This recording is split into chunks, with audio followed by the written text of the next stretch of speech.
bienvenue pour ce nouvel épisode de notre Speakeasy. Bonjour à tous. Bonjour. Tiens, ça fait un moment qu'on n'a pas fait le point sur notre fonds d'investissement. Il serait peut-être temps, non? Exactement, d'autant plus que le fonds La Pérouse Finance enregistre de bonnes performances sur le premier trimestre et sur ce milieu de deuxième trimestre. On peut faire une review de la composition du portefeuille et de la stratégie du fonds si tu veux, Charlotte. Oui, très bonne idée.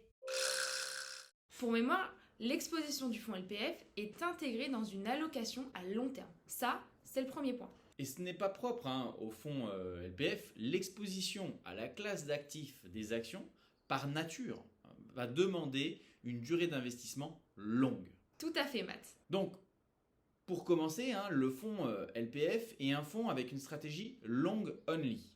Donc, le fonds est 100% exposé et reste investi dans les cycles baissiers pour ne pas louper le rebond. En effet, une étude démontre qu'un grand nombre de stratégies qui intègrent une sortie du marché à la baisse loupent plus de 80% du rebond. Ah oui, quand même. Maintenant, passons à la composition du fonds LPF.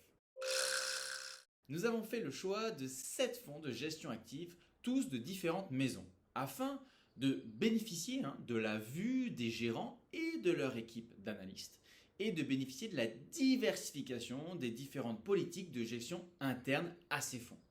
Donc ces 7 fonds de gestion active sont tous des fonds globaux, c'est-à-dire des fonds exposés sur le monde. Et dans ces fonds monde, il y a 6 fonds blend avec un fort trend growth et un fonds blend avec un fort trend value. Et bien sûr, ils sont tous flex cap. Oula, pause. Je suis désolée, mais là, il y a trop de mots que je comprends pas. Oui, tu as raison, c'est vrai que c'est un peu un bitique. Les fonds blend sont des fonds mélangés entre deux styles de stratégie qui ressortent dans les analyses des entreprises, donc growth et value. Ah mais oui, blend, c'est mélangé en anglais. Suis-je bête? Les fonds blend permettent donc de switcher entre ces deux stratégies suivant le positionnement du marché qui va plutôt être favorable aux entreprises growth dans certains cas et aux entreprises value dans d'autres cas. Ainsi, le gérant a toute la liberté pour positionner son portefeuille afin de capter la performance des entreprises. Et bien sûr, le fait d'être flex cap permet d'avoir une liberté de choix dans la taille des entreprises sélectionnées. On peut donc avoir des petites, moyennes et grandes entreprises. Toujours pour permettre d'être le plus performant possible en choisissant des entreprises pertinentes en fonction du marché.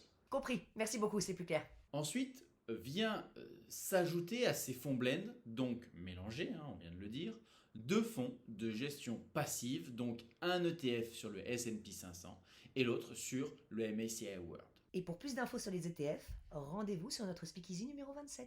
Sans oublier qu'en 2023, nous ne sommes pas restés en dehors de l'opportunité du marché obligataire.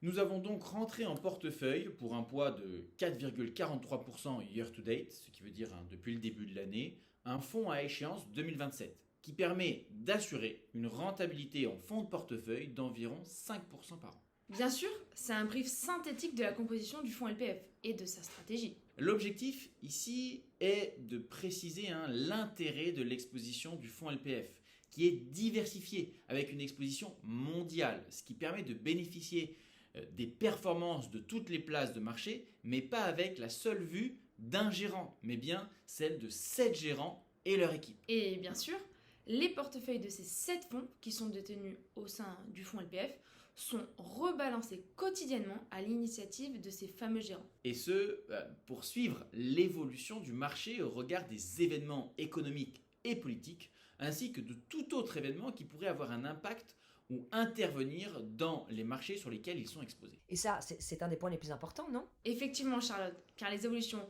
économiques, politiques, etc.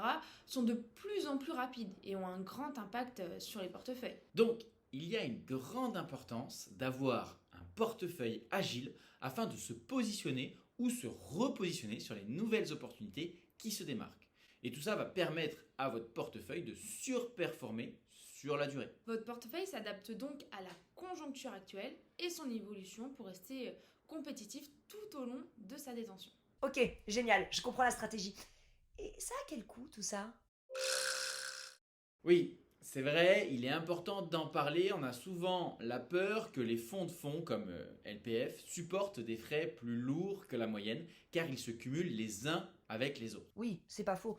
Et ce n'est pas le cas avec le fonds LPF du coup. Alors, je ne dis pas que on n'a réinventé le modèle, hein. Je dis juste que peut-être il y a une analyse un peu simpliste qui a été faite.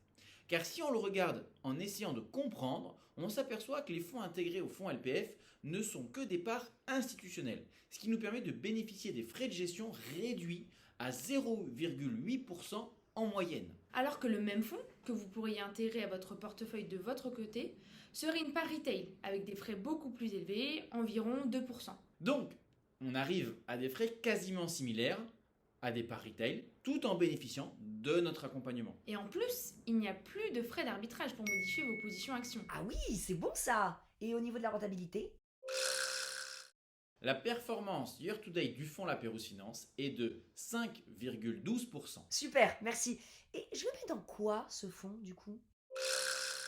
L'avantage, c'est que tu peux le mettre un peu où tu veux, Charlotte.